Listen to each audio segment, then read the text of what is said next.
Hello and welcome to the Silver Eye Sports Show. With me, my wonderful guest here for this episode is Chelsea Neufeld. Yes. Hey. from ROC Eastman. ROC Eastman is well, tell us a little bit about the ROC Eastman organization. What the acronym stands for and what you all do, and then we'll touch base on this wonderful hockey event you guys had just a couple weeks ago. For sure. So ROC stands for Recreation Opportunities for Children. And we are a local nonprofit that works with low-income families and the children in those families and getting them involved in any recreation activity they want to do for fun. And that means some of them choose sports and some of them choose music and arts and really whatever they can dream up of. And we work in the homes of these families and get the kids involved in anything they want to do for fun. And we recently had a hockey tournament as a fundraiser to further what we do. Yep, why not, eh? A recreational sports event to help fund the ROC programs, right? So give us a bit of feedback on, or give us a kind of a point form how this tournament went, how it came to be originally, because this kind of goes back to 3 years ago when you had the 12-hour marathon game. Yeah. Whew, I was part of that for a little bit. That's amazing. Good grief. We started our hockey tournament thinking that we were going to do a marathon hockey game, and it worked. And for the second year, we paired up with Lowen and Valiant, and they know how to plan hockey tournaments. So they've had way more experience than us, so we partnered together, and that was our second and our third, our most recent one. And it was a tremendous success. So we have some community partners that love what we do, and we have hockey players that love what we do. And we made this year bigger and better than the two previous, and it was really successful and a lot of fun. So how many teams did you have for this event? Nearly 30. You got to be kidding me. Yeah. Last year we had 18, and this year we had 28. So we're climbing quickly. Wow. Okay. Yeah. So that took place at the T.G. Smith Center in Steinbach, and that ran, if memory serves correct, Thursday, Friday, Saturday, Sunday too. So parts of 4 days. Yeah. I mean, you got to try and juggle around 30 teams. Yeah. It's incredible. You're gonna have to add a new community next year. I know. Tell Mitchell to keep the rink open for Rotary, right? We love the support that the community is surrounding us. Wow. Yeah. So what are some of the challenges you guys ran into with having 28 teams or almost 30 teams for an event? We wanted to give the scheduling preferences that people wanted, and for the most part, I think that worked out really great. But we did have some late Thursday night, Friday night, Saturday night games, and for some, that works fine. For others who have early morning games, not awesome. Yeah, that's always the preferred. Nothing early plays. I wanted to do an 8:30 game. And for the most part, we were pretty great with scheduling. Shout out to John, he did an awesome job with that. But the challenges were just fitting that amount of supporters and amount of people into the weekend and into the arena. So how many volunteers did you have for an event like this to make it? We had, I'm going to do some quick mental math here. Yeah, that's fine. Yeah, we relied on at least 20 people, 30 people to run the score clock and to do the silent auction and the 50-50 and the registration table and the pancake breakfast and the barbecue lunch, and we had a couple of different events going on. So it took a serious crowd to pull this thing off. Well, you also had the very popular waffles with white sauce, didn't you? Wasn't that great? Yeah. Those are so good. Yeah. Shout out to MJ's Cafe. You guys do fantastic waffles. I was playing actually during the breakfast. Did you get some? No, you know what? No, I didn't make it a priority. I should have. It was kind of later on. We were done just close to lunchtime, right? So yeah. So we just. So you got some barbecue though? You know what? No, we ended up. We had such a big break between our games. We just decided to go off site and have actually one of the. Speaking of shout-outs to Josette Rock from the France Motor Inn. She was on our team, and she bought us all lunch. So. Very generous, thank you, Josette, for keeping our players full. Yes, she did. She took good care of us, so it was wonderful. So yes, I did participate, and we just had a wonderful time. And we tried. I spoke with Andrew Penner. Andrew Penner was so integral to making this go, thing. and what a wonderful job he did. Yeah. And I met up with Andrew previous to the event, and Mm-hmm. he was just picking my brain, and vice versa. We were going through some ideas, and then he had suggested that he wished there was a larger female component to it. There was more women participating, and I couldn't help but notice you had one whole full team. Yeah. Of what age group was it? A midget team? They were The 16, 17-year-olds? No, I think they were 18-year-olds going. 18-year-olds, yeah, okay. because a lot of them we were talking. They had scholarships to universities. And they were competing in the men's division. They were giving her. And they were holding their own, like, I fantastic. was so proud of them. Yeah. We had the majority of the teams were definitely mostly men's teams, but this women's team was tough. Well, so I took Andrew's request to heart, and we ended up having we three women on our team. Great. So Josette was from France, was on our team. My sister and Vanessa Coop were on our team, and we just had a blast with them. It was so fun to have that kind of that co-ed component on it, and it just I just really hope that next year there's more of that as well. And you kind of need a few of these teams to kind of get the ball rolling.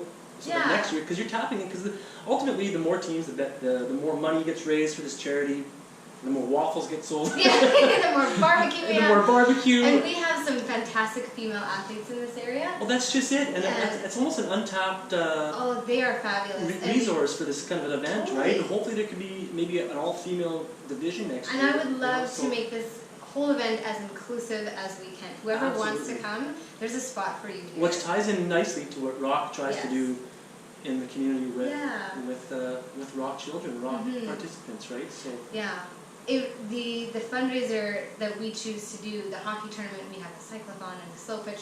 We get people doing what they love to do to help low-income kids find what they love to do. Exactly. So it's a really cool tie, and we have a lot of awesome partners that help us make that happen.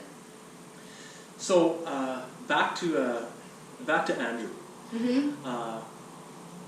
I think that guy was there from sunup to sundown. Every day every single day that it was going on. Now, he also played. Yeah, he did. He also found the time to play. On 2 teams. Yeah, on 2 teams. Yeah. You're kidding me. Yeah, he played for Highlight and for the Dad Bods.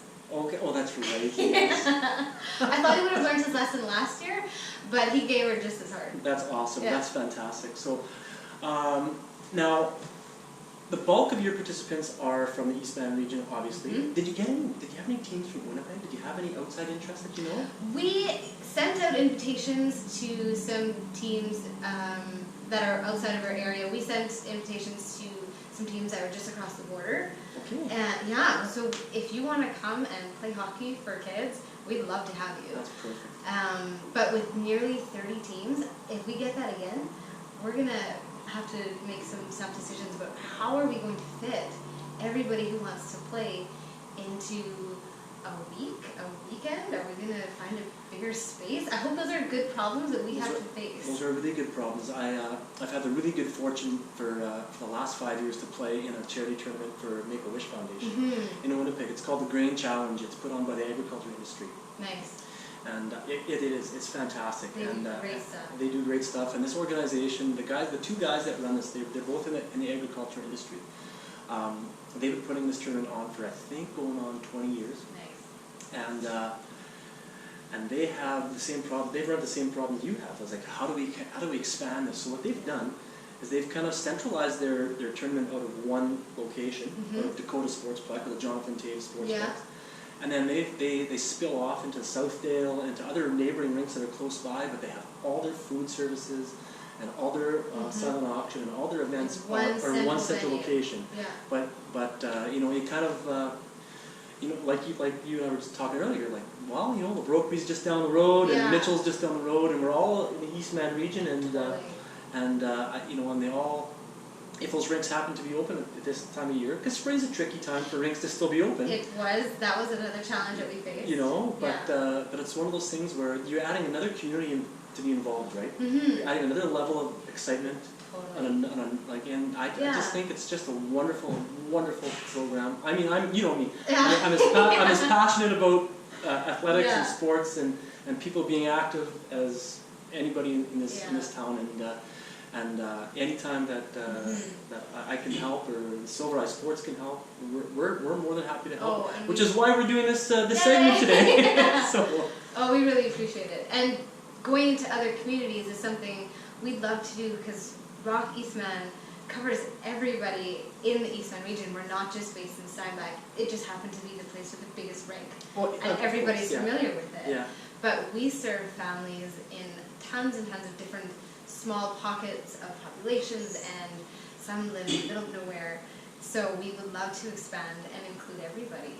So, speaking of including everybody, yeah. You and I were speaking off camera before we got this started about the importance of not just sport, but all, like you said, all recreational opportunities like music, sport, the arts. So what is it exactly that you think drives people to both want to be involved in volunteering for these events, and what does sport do for these children? Oh, two awesome questions.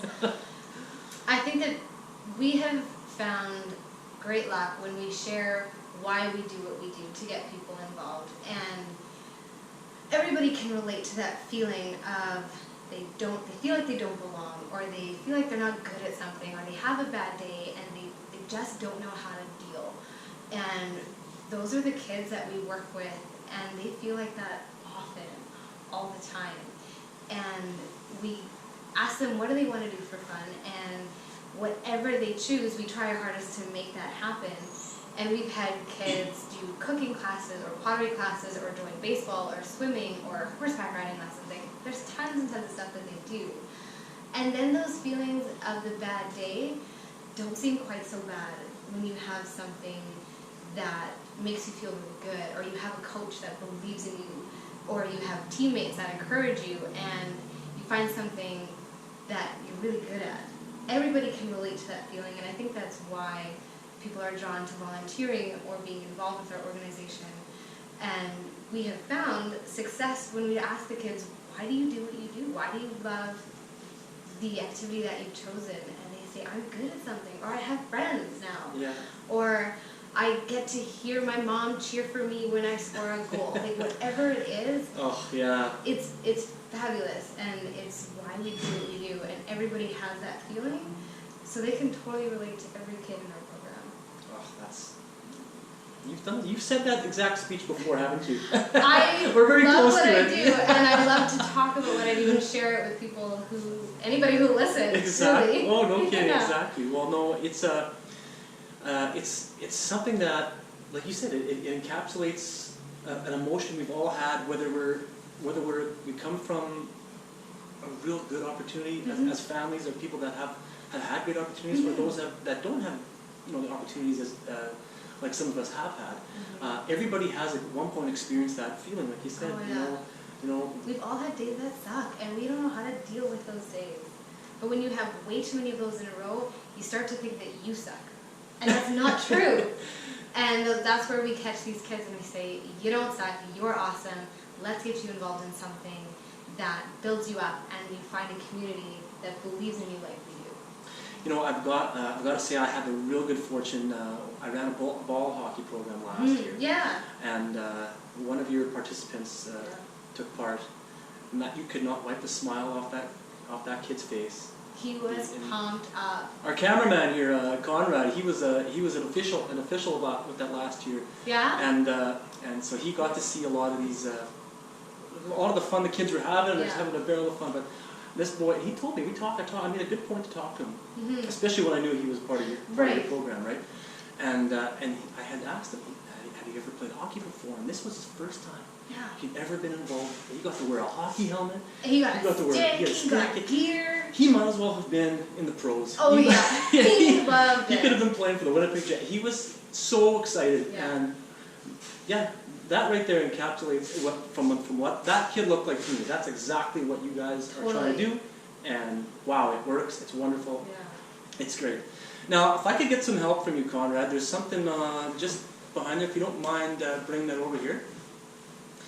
We have a little something for you. Do you? We have a little something for you. And look at this! I love it! The little ROC Eastman hockey jersey. I love this! That is awesome! there you go. It's just a little token of appreciation. Oh, that is fabulous. all Thank you, all your hard Scott. work. So Oh, yeah. I'm just going to be so proud to wear this. Here, I'm going to put it Put on right now. Perfect. I'm thrilled. I've never had a hockey jersey. Oh, this is the best. Of This is my the very first own. one. This is the best one. Yeah. Check this out. Thank you so much. I'm Excellent. so proud. I Well, no love problem. it. We're happy to have you here, and thank you so much for your time. Thank you. And best of luck in the future. Thank you. All right.